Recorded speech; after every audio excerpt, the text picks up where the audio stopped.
Hello, good morning students. நம்ம AC சர்க்யூட்ஸில் உள்ள remaining questions இன்னைக்கு பார்க்கலாம். Question number 23. இதில் என்ன கேட்டிருக்காங்கன்னு பாருங்க. What is the condition for resonance in RLC series circuit அப்படின்னு கேட்குறாங்க. ஆர்எல்சி சீரிஸ் சர்க்யூட்ல ரெசனன்ஸ் ஏற்படுறதுக்கு என்ன நிபந்தனை, கண்டிஷன் என்ன அப்படின்னு கேட்குறாங்க.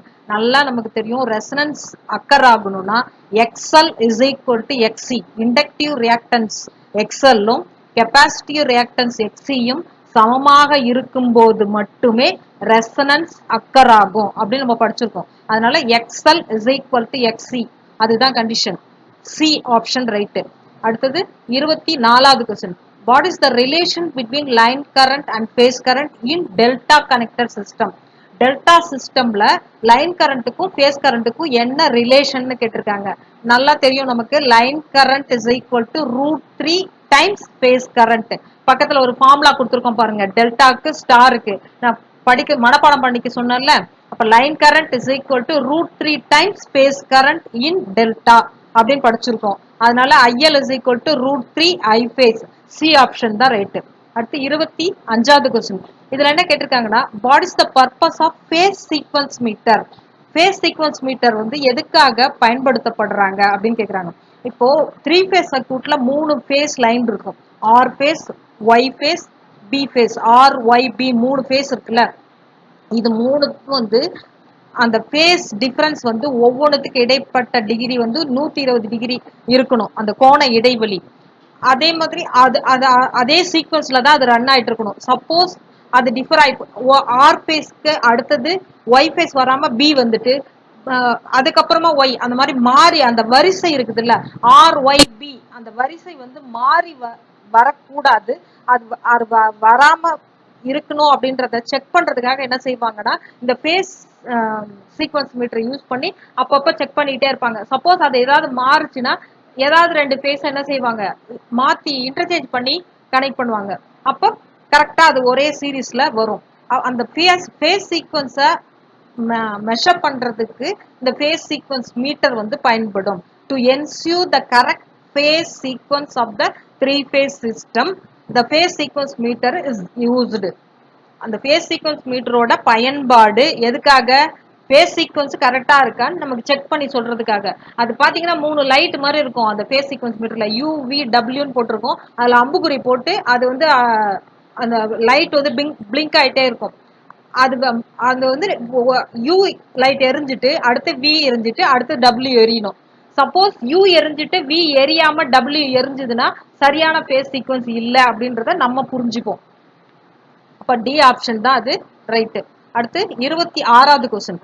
26வது கொஸ்டின் என்ன கேட்டிருக்காங்கன்னா, calculate the apparent power. Apparent power எந்த சர்க்யூட்டுக்கு? 3 ஃபேஸ் லோடு 3 ஃபேஸ் சர்க்யூட்டுக்குன்னு சொல்லிட்டாங்க. நமக்கு தெரியும் பவர்ல மொத்தம் 3 டைப் ஆஃப் பவர் இருக்கு. Apparent power, active power, reactive power. கீழே வந்து அந்த 28வது கொஸ்டினுக்கு நேரா அந்த ஃபார்முலா கொடுத்துருக்கோம் பாருங்க. அப்பேரண்ட் பவர்னா சிங்கிள் ஃபேஸா இருந்ததுன்னா VI ஃபார்முலா, 3 ஃபேஸா இருந்ததுன்னா √3 VL IL. அதே மாதிரி ஆக்டிவ் பவர்னா சிங்கிள் ஃபேஸ் சர்க்யூட்ல VI cos θ, 3 ஃபேஸ்னா √3 VL IL cos θ. Reactive power வந்து சிங்கிள் ஃபேஸ்ல VI sin θ, 3 ஃபேஸ்ல √3 VL IL sin θ. நான் நேத்திக்கே சொன்னேன், ரியாக்டிவ்னா sin θ வரணும், ஆக்டிவ்னா cos θ வரணும், அப்பேரண்ட்னா எந்த தீட்டாவும் வராது. அப்படிதானே படிச்சிருக்கோம் நம்ம. 3 ஃபேஸ் சர்க்யூட்டோட அப்பேரண்ட் பவரை கண்டுபிடிங்கன்னு சொல்லிட்டாங்க. அப்ப ஃபார்முலா எடுத்து எழுதிக்கணும். Apparent power is equal to √3, அதனோட மதிப்பு 1.732 into V into I, VLIL இல்ல VI எப்படி வேணா எழுதிங்க. இப்போ இந்த கொஸ்டின்ல என்ன கொடுத்துருக்காங்கன்னா 415 வோல்ட் கொடுத்துட்டாங்க. அதனால விக்கு வந்து 415 வோல்ட். கரண்ட் வந்து 10 ஆம்பியர் கரண்ட் ஃப்ளோ ஆகுதுன்னு சொல்லிட்டாங்க. அப்ப 10. இது எல்லாத்தையும் மல்டிப்ளை பண்ணீங்கன்னா உங்களுக்கு என்ன கிடைக்கும்? 7187.8 வோல்ட் ஆம்பியர்னு கிடைக்குது. அது 1000ஆல வகுத்தீங்கன்னா kilo volt ampere, 7.188 kilo volt amps அப்படின்னு நம்ம எழுதிக்கலாம். இது வந்து ஆன்சர்ல டி ஆப்ஷன்ல கொடுத்துருக்காங்க பாருங்க. D is equal to 7.188 kilo volt ஆம்ப்ஸ்னு கொடுத்துருக்காங்க. அப்ப டி ஆப்ஷன் தான் இதுக்கு ரைட்டு. அப்பேரண்ட் பவரை கண்டுபிடிக்க சொன்னாங்க, கண்டுபிடிச்சு கொடுத்தாச்சு. அடுத்து 27வது கொஸ்டின். இதுல என்ன கொடுத்துருக்காங்கன்னா, what is the power factor? Power ஃபேக்டரை கண்டுபிடிக்க சொல்றாங்க. 2 வாட் மீட்டர் மெத்தட் யூஸ் பண்ணி அவங்க பவரை மெஷர் பண்றாங்க. One of the watt meter reading is 0. ஒரு வாட் மீட்டர் ரீடிங் 0 காமிக்குது அப்படின்னா பவர் ஃபேக்டர் என்ன இருக்கும் அப்படின்னு கேக்குறாங்க. இந்த இதுலயே வந்து டாக்குமெண்ட்ல கடைசியில ஒரு டேபிள் ஒண்ணு கொடுத்துருப்பாங்க பாருங்க உங்களுக்கு. அதாவது வாட் மீட்டர் W1 W2ல W2 ஏதோ ஒரு வாட் மீட்டர் வந்து 0 ரீடிங் காமிச்சிச்சுன்னா ஒரு வாட் மீட்டருக்கு மட்டும்தான் ரீடிங் இருக்கும். அப்போ பவர் ஃபேக்டர் 0.5 நமக்கு புரிஞ்சுக்கலாம். ஒரு வாட் மீட்டர் மட்டும் ரீடிங் காட்டுது, அதாவது W1 மட்டும் ரீடிங் காட்டுது, W2 0 காமிச்சதுன்னா அந்த நேரத்துல இருக்கக்கூடிய பவர் ஃபேக்டர் வந்து 0.5 அப்படின்ட்டு நமக்கு கண்டிஷன் கொடுத்துருக்காங்க. அது நமக்கு தெரியும். அதனால இப்ப நம்ம என்ன செய்யலாம், 0.5 தான் இதுக்கு ஆன்சர். 0.5 வந்து இந்த ஆப்ஷன்ல ஏல கொடுத்துருக்காங்க. அப்போ ஏ ஆப்ஷன் 0.5 தான் ரைட்டு. 2 வாட் மீட்டர்ல ஏதாவது ஒரு வாட் மீட்டர் 0 ஆயிட்டு இன்னொரு வாட் மீட்டர் மட்டும் ரீடிங் காமிச்சதுன்னா அந்த சர்க்யூட்டோட பவர் ஃபேக்டர் 0.5 அப்படிங்கிறத மறக்க கூடாது. அடுத்தது 28வது क्वेश्चन. இதுல what is the formula for form factor அப்படின்னு கேக்குறாங்க. ஃபார்ம் ஃபேக்டரோட ஃபார்முலா என்ன? ஃபார்ம் ஃபேக்டருக்கு formula KF is equal to effective value divided by average value. அதுதான் answer. effective value divided by average value. அது ஏ ஆப்ஷன்ல இருக்கு. அப்போ ஏ தான் ரைட். அடுத்தது 29வது question. What is the electrical term is defined as the total opposition to the current in a AC parallel circuit. Parallel circuit நம்ம series சர்க்யூட்ல pure ரெசிஸ்டன்ஸ்னா R தான் வந்து மின் தடை, அதுதான் தடுக்கும்னு சொல்லுவோம். இண்டக்டிவ் சர்க்யூட்டா இருந்தா எக்ஸ்எல் தடுக்கும், கெப்பாசிட்டிவ் சர்க்யூட்டா இருந்தா எக்ஸ்சி அது ஒரு தடைன்னு படிச்சிருக்கோம். அது வந்து சீரிஸ் சர்க்யூட்டா இருந்ததுன்னா அது எல்லாத்தையும் ரியாக்டன்ஸ் சொல்லிடுவோம். ஆறு பிளஸ் எக்ஸ்எல் டிஃபரன்ஸ் எக்ஸி, அதுல இருந்து இம்பிடன்ஸை கண்டுபிடிச்சிருவோம். அந்த இம்பிடன்ஸ் தான் மொத்த மின் தடை அப்படின்னு சொல்லுவோம். அதே மாதிரி இவங்க என்ன கேக்குறாங்க, பேரலல் சர்க்யூட்ல எந்த சொல் பயன்படுத்தப்படுகிறது தடைக்குன்னு. நம்ம நேத்தி கூட இதை பார்த்தோம். 1/Z is equal to admittance அப்படின்னு பார்த்திருக்கோம்ல. Y admittance is equal to 1/impedance. அதுல அந்த அட்மிடன்ஸ்ன்றது தான் இந்த இடத்துல பேரலல் சர்க்யூட்ல தடைய குறிக்குது. இம்பிடன்ஸோட தலைகீழி அட்மிடன்ஸை வந்து நம்ம ஏசி பேரலல் சர்க்யூட்ல எதிர்ப்பு, மொத்த எதிர்ப்பு, அந்த ஏசி பேரலல் சர்க்யூட்டோட மொத்த தடைய வந்து அட்மிடன்ஸ் அப்படின்னு சொல்லுவோம். அதோட இது எழுத்து வந்து ஒய். அப்போ சி ஆப்ஷன் தான் அதுல ரைட்டு. அடுத்து 30வது question. Which AC circuit contains the phase relation between voltage and current? இவங்க வந்து ஒரு சர்க்யூட் டயக்ராம் வரைஞ்சி காமிச்சிருக்காங்க. அதுல வோல்டேஜ் எப்படி இருக்கு, கரண்ட் எப்படி இருக்குன்னு சொல்லி காமிச்சிருக்காங்க. இது எந்த சர்க்யூட்ல இத மாதிரி இருக்குன்னு கேட்டிருக்காங்க. அந்த டயக்ராம கொஞ்சம் பாருங்க. முதல்ல வோல்டேஜ் வந்து 0ல ஆரம்பிச்சு ஃபர்ஸ்ட் போயிட்டு இருக்கு, கரண்ட் வந்து அதுக்கு பின்னாடி லேகிங்ல போயிட்டு இருக்கு. வோல்டேஜ் முன்னாடி போகுது, கரண்ட் பின்னாடி லேகிங்ல போகுது. அந்த மாதிரி கரண்ட் லேகிங்ல இருந்ததுன்னா அது என்ன circuit? RL series circuit, resistance and inductance circuit. RL series circuit, resistance inductance RL circuit இருக்குல்ல, அந்த சீரிஸ் சர்க்யூட்ல தான் வோல்டேஜுக்கு பின்னாடி லேகிங்ல 90 டிகிரில கரண்ட் போகும் அப்படின்னு நம்ம படிச்சிருக்கோம். அதனால B option resistance and inductance circuit அதுதான் இந்த இதை காமிக்குது. நீங்க கொடுத்துருக்கிற டயக்ராம் வந்து அந்த சர்க்யூட்டுக்கு சொந்தமானது அப்படின்னு தெரிஞ்சுக்கலாம். அடுத்தது 31வது क्वेश्चन. இந்த क्वेश्चनல என்ன கேட்டிருக்காங்கன்னா, in a 3 phase system the active power 4 kilo வாட்னு கொடுத்துட்டாங்க, அப்பேரண்ட் பவர் 5 கிலோ வோல்ட் ஆம்ப்ஸ்னு கொடுத்தாச்சு. அவங்க என்ன கேக்குறாங்கன்னா ரியாக்டிவ் பவரை கண்டுபிடிங்க அப்படின்னு சொல்லிட்டாங்க. நமக்கு தெரியும் 3 பவர் இருக்கு, reactive power 1, apparent power 1, active power 1ன்னு சொல்லிட்டு. அதுல ஆக்டிவ் பவரோட square P square A is equal to apparent பவரோட ஸ்கொயர் P ஸ்கொயர், அது apparent power, plus reactive power PR square. இதுதான் ஃபார்முலா. அப்பேரண்ட் பவரை ஸ்கொயர் பண்ணி எடுத்துட்டோம்னா அது எதுக்கு ஈக்குவலா இருக்கும்னா ஆக்டிவ் பவரோட ஸ்கொயருக்கும் பிளஸ் ரியாக்டிவ் பவரோட ஸ்கொயருக்கும் ஈக்குவலா இருக்கும் அப்படின்னு நமக்கு ஃபார்முலா தெரியும். அந்த ஃபார்முலால நமக்கு எது இப்ப வேணும், ரியாக்டிவ் மட்டும் தான் வேணும். அதை மட்டும் இங்க வச்சுக்கிறோம். அப்போ தெரிஞ்ச வேல்யூ எல்லாம் ஒரு சைடு கொண்டு வந்துருங்க. அப்பேரண்ட் பவர் தெரியும், அது மைனஸ் இன்னொன்னு ஆக்டிவ் பவர் தெரியும், அதை ரெண்டுத்தையும் வச்சுக்கிறோம். Apparent power minus active power. அதுல அப்பேரண்ட் பவர் எவ்வளவு கொடுத்துருக்காங்க, அப்பேரண்ட் பவர் வந்து 5 கிலோ வாட், அதனால 5 ஸ்கொயர் மைனஸ் அடுத்தது ஆக்டிவ் பவர் வந்து 4, அப்போ 4 ஸ்கொயர். 5 ஸ்கொயர்னா 25, 4 ஸ்கொயர்னா 16, மைனஸ் பண்ணீங்கன்னா 9. இது வந்து ஸ்கொயர்ல இருக்குது, அப்படியே ரூட் எடுங்க. 9க்கு ரூட் எடுத்தீங்கன்னா 3 கிடைக்கும். அப்போ ரியாக்டிவ் பவர் வந்து என்னது 3ன்னு தெரிஞ்சிடுச்சு. ரியாக்டிவ் பவரோட யூனிட் வந்து எப்பவுமே கிலோ வோல்ட் ஆம்பியர் ஆர் கேவிஏஆர்ல இருக்கும். கேவிஏஆர்ல இருக்கும். அப்போ 3 கேவிஏஆர் அப்படிங்கிறது தான் ஆன்சர். ரியாக்டிவ் பவர் வந்து சி ஆப்ஷன்ல கொடுத்துருக்காங்க, அதுதான் ரைட்டு. அடுத்தது, in which condition resonance will occur in AC series circuit, RLC series circuit. RLC series சர்க்யூட்ல எந்த கண்டிஷன்ல ரெசனன்ஸ் அக்கர் ஆகும்? XL is equal to XC. when XL is equal to XC னா இண்டக்டிவ் ரியாக்டன்ஸோட மதிப்பும் கெப்பாசிட்டிவ் ரியாக்டன்ஸ் XC யோட மதிப்பும் எப்ப சமமா இருக்குதோ அப்பதான் ரெசனன்ஸ் அக்கர் ஆகும். அதுதான் பி ஆப்ஷன்ல கொடுத்திருக்காங்க. Inductive reactance XL is equal to the capacitive reactance XC கொடுத்திருக்காங்கல்ல, அதுதான் ரைட். அடுத்து 33வது question. How will you obtain the positive reading in the wattmeter reads negative reading during three phase 2 wattmeter method? 2 wattmeter method use பண்ணி பவரை measure பண்ணிட்டு இருக்காங்க. அப்போ ஒரு wattmeter வந்து reading வந்து நெகட்டிவ்ல காமிக்குது, அதை எப்படி நீங்க பாசிட்டிவ் ரீடிங்கா மாத்துவீங்க அப்படின்னு கேக்குறாங்க. அந்த வாட்மீட்டர்ல வந்து காயில் இருக்கும், ப்ரெஷர் காயில்னு இருக்கும். அந்த ப்ரெஷர் காயில்ல வந்து கனெக்ஷனை நம்ம என்ன செய்யணும், மாத்தி கொடுக்கணும்.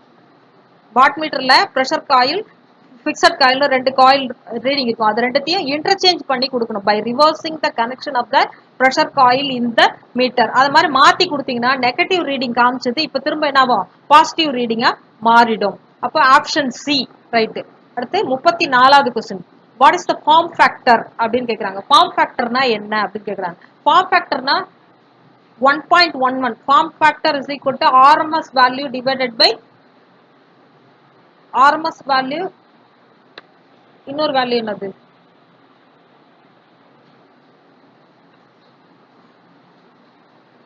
RMS value.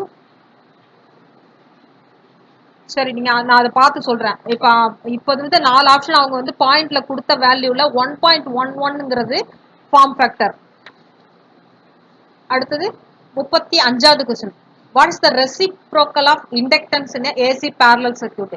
ஏசி பேரலல் சர்க்யூட்ல இண்டக்டன்ஸோட ரெசிப்ரோக்கல் என்னன்னு கேக்குறாங்க. இந்த இடத்துல இது வந்து பியூர் இண்டக்டிவ் சர்க்யூட்னு வச்சுங்க. ரியாக்டன்ஸ் தான் ஆக்சுவலா வந்து சசப்டன்ஸோட ரெசிப்ரோக்கல்.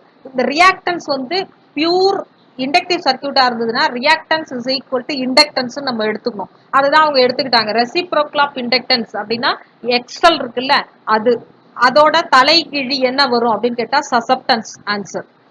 சசப்டன்ஸ் வந்து எல்லா சர்க்யூட்டுக்கும் ஒரே மாதிரி இருக்காது. பியூர் இண்டக்டிவ் சர்க்யூட்னா சசப்டன்ஸ் இண்டக்டன்ஸ் வேல்யூவா இருக்கும். கெப்பாசிட்டிவ் சர்க்யூட்டா இருந்ததுன்னா, பியூர் கெப்பாசிட்டிவ் சர்க்யூட்டா இருந்ததுன்னா சசப்டன்ஸ் இஸ் ஈக்குவல் டு கெப்பாசிட்டன்ஸா இருக்கும். மூணுமே கலந்து இருந்தது ஆர்எல்சி சீரிஸ் சர்க்யூட்னா அப்போ ஆர் எக்ஸ்எல் எக்ஸி இதனுடைய டோட்டல் மதிப்பு பொறுத்து மாறுபடும். இந்த சர்க்யூட்ல அவங்க என்ன கொடுத்துருக்காங்க, ஏசி பேரலல் இண்டக்டன்ஸ் கொடுத்துட்டாங்க. அதனால அதை வந்து நம்ம என்ன எடுத்துக்கிறோம், அந்த இண்டக்டன்ஸ் ரியாக்டன்ஸ் எடுத்துக்கிறோம். அதோட தலைகீழி என்னன்னு கேக்குறாங்க, ரெசிப்ரோக்கல் ஆஃப் இண்டக்டன்ஸ் என்னன்னு கேக்குறாங்க. அப்ப சசப்டன்ஸ் அப்படின்னு நம்ம சொல்லிடுறோம். அடுத்து 36வது क्वेश्चन. இதுல வந்து ஒரு டயக்ராம் கொடுத்தாச்சு. அந்த டயக்ராம்ல இருந்து உங்களுக்கு என்ன தெரியுதுன்னு கேக்குறாங்க. அதுல பாருங்க, ஒரு வோல்டேஜ் கரண்ட் ரெண்டுத்தோட டயக்ராம் கொடுத்துருக்காங்க. ரெண்டும் வந்து ஒரே இடத்துல ஆரம்பிக்குது, ஜீரோல வோல்டேஜ் ஆரம்பிக்கிற இடத்துல கரண்ட்டும் ஆரம்பிக்குது. அடுத்து 90 டிகிரி முடிஞ்சு மறுபடியும் வந்து எப்ப வந்து வோல்டேஜ் ஜீரோ ஆகுதோ அப்பதான் கரண்ட்டும் ஜீரோ ஆகுது. அதே மாதிரி ஃபைனல் 360 டிகிரியிலும் சேமா இருக்கு. அப்போ தொடர்ந்து ரெண்டும் ஒரே இன்ஃபேஸ்ல இருக்குன்னு அர்த்தம். வோல்டேஜும் கரண்ட்டும் இன்ஃபேஸ்ல இருக்கிறது தான் இந்த டயக்ராம் நமக்கு குறிக்குது. அந்த இன்ஃபேஸ்ங்கிற வார்த்தை எங்க இருக்கு, ஆப்ஷன்ல ஏ ஆப்ஷன்ல இருக்கு. Current and voltage are in phase அப்படின்னு ஏ ஆப்ஷன்ல இருக்கிறதுனால அந்த ஏ ஆப்ஷன் தான் ரைட்டு. அடுத்து 37வது क्वेश्चन. இதுல என்ன கொடுத்துருக்காங்கன்னா 2 வாட்மீட்டர் மெத்தட் யூஸ் பண்ணி பவரை மெஷர் பண்ண போறாங்க. டோட்டல் பவரை கண்டுபிடிக்கணும். அதுல வாட்மீட்டர் ரீடிங் வந்து என்ன செய்யறாங்க, ஒரு நெகட்டிவ் ரீடிங் காமிக்குது. அதனால அவங்க என்ன பண்ணிட்டாங்க, அதை ரிவர்ஸ் பண்ணி கனெக்ஷன் பண்ணிட்டாங்கன்னா நம்ம ஃபைனலா எடுக்கிறத வந்து எப்படி நீங்க கால்குலேட் பண்ணுவீங்கன்னு கேக்குறாங்க. அப்போ W1 மைனஸ் W2, ஒரு வாட்மீட்டர் வந்து நெகட்டிவ் ரீடிங்னு அவங்களே சொல்லியிருக்காங்க, W2 நெகட்டிவ்னு சொல்லியிருக்காங்க. அதை நம்ம மைனஸ்னு எடுத்துக்கணும். அப்போ டோட்டல் பவர் வந்து W1 மைனஸ் W2 என்ன கிடைக்குதோ அதுதான் அந்த சர்க்யூட்டோட டோட்டல் பவர். அப்போ ஆன்சர் வந்து W1 மைனஸ் W2. அடுத்தது 38வது கொஸ்டின். இதுல என்ன கொடுத்துருக்காங்கன்னா, ஒரு 3 phase சிஸ்டம்ல ஆர்டிஃபிஷியல் நியூட்ரல் வந்து தேவைப்படுது to measure the phase voltage. Phase voltage அளக்கிறதுக்கு தேவைப்படுது. எந்த சிஸ்டத்துல அது தேவைப்படும்னு கேட்குறாங்க. டெல்டா சிஸ்டம்ல வந்து நியூட்ரல் இருக்காது. ஸ்டார் கனெக்டட் சிஸ்டம்ல நியூட்ரல் வந்து அங்கேயே இருக்கும். ஆனா டெல்டால வந்து 3 ஃபேஸ் லைன் மட்டும் தான் இருக்கும், நியூட்ரல் இருக்காது. அப்போ நம்ம ஏதாவது ஒரு ஃபேஸை மட்டும் மெஷர் பண்ணணும்னா அப்போ டெம்பரரியா நமக்கு என்ன தேவை, ஒரு செயற்கையான நியூட்ரல் தேவைப்படும். அது எந்த சிஸ்டத்துக்கு மட்டும் தேவைப்படும், 3 wire delta connector system option C கொடுத்துருக்காங்கல்ல, அதுல தான் நமக்கு தேவைப்படும். அடுத்து 39வது question. What is the line voltage in a 3-phase system? If the phase voltage is 240 volt. Phase voltage 240 வோல்ட்னு கொடுத்தாச்சு. அப்ப லைன் வோல்டேஜ் எவ்வளவுன்னு கேக்குறாங்க. லைன் வோல்டேஜ் எவ்வளவு இருக்கும் நீங்களே சொல்லுங்க. IL is equal to என்ன formula? IL is equal to √3 I phase. அப்போ √3 இன்ட்டு √3னா 1.732 இன்ட்டு 240 மல்டிப்ளை பண்ணீங்கன்னா உங்களுக்கு 415 வோல்ட் கிடைச்சிரும். அப்போ ஆப்ஷன் சி தான் ரைட்டு. அடுத்து 40வது question. Which formula is used to calculate the form factor? Form ஃபேக்டரை கால்குலேட் பண்றதுக்கு என்ன ஃபார்முலா பயன்படுத்தப்படுகிறது? Effective value divided by average value. நான் முன்னாடி ஃபார்ம் ஃபேக்டர் ஃபார்முலா என்ன தெரியலன்னு சொன்னல. எஃபெக்டிவ் வேல்யூனா RMS value. RMS value divided by average value is nothing but the form factor. முன்னாடி 1.11 ஏதோ ஒரு கொஸ்டின்ல பார்த்தோமே, 34வது கொஸ்டின்ல அது வந்து RMS value divided by average value is equal to 1.11. RMS value divided by average value is equal to 1.11 அப்படிங்கிறது form factor. அப்போ இதுல வந்து ஏ தான் அதுல கொடுத்துருக்காங்க. எஃபெக்டிவ் வேல்யூங்கிறது RMS value divide by average value. அப்போ ஏ தான் ஆன்சர்.